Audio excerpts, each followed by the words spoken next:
We have some breaking news coming in right now. According to sources from the army, there's an encounter that's happened along the line of control in Krishna Ghati sector, and one Indian Army Jawan has been martyred in Poonch along the line of control. Two Army Jawans injured in this explosion. An anti-personnel mine exploded in the forward area of LOC in Krishna Ghati sector, resulting in injuries to three Army Jawans. At least three of them have suffered injuries. One has succumbed. That's what we know as per our sources in the army. So that's the breaking news we have from the Krishna Ghati sector of Jammu along the line of control. So the enemy continues to provoke. The enemy continues to attack. Gursimran Singh joins us live in the broadcast from Jammu. Gursimran, tell us more about this encounter and this explosion.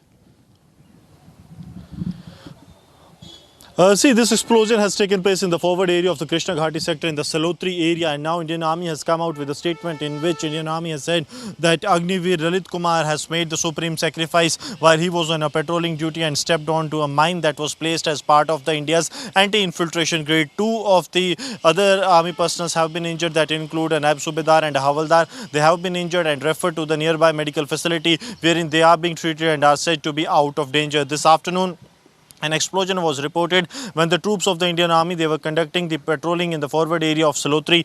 It was close to the post of the Indian Army, and all of a sudden one of the army personnel, they stepped onto this mine that was placed there, and then a massive explosion took place in which three of the army personnel got injured. But unfortunately, while rescuing and being taken to the hospital, Agniveer Lalit Kumar of the 7th Jat Regiment, he succumbed to the injuries, and now we are being told that all the medical and the legal formalities are being performed by the Indian Army with assistance from the Jammu and Kashmir police, and the mortal remains of this brave will be sent back to his native village tomorrow morning. And two others, those who have been injured in this blast that has taken place, the explosion of the anti-personnel mine that has taken place, are being treated at the medical facility. Rakshita.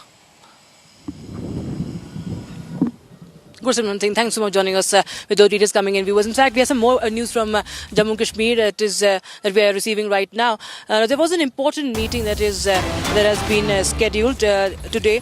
Lieutenant General Rajiv Ghai, Deputy Chief of Army Staff, Lieutenant General Rajiv Ghai, and Director General Military Operations, the DGMO, called on Lieutenant Governor Manoj Sinha today and discussed the prevailing security scenario in the Union Territory of Jammu and Kashmir. So that's the breaking news we have right now, viewers. So Gursimran continues to be with us. Gursimran, well, we understand that the operations are still on, and this meeting, of course, is also putting the lens on the current situation. What has been on the agenda?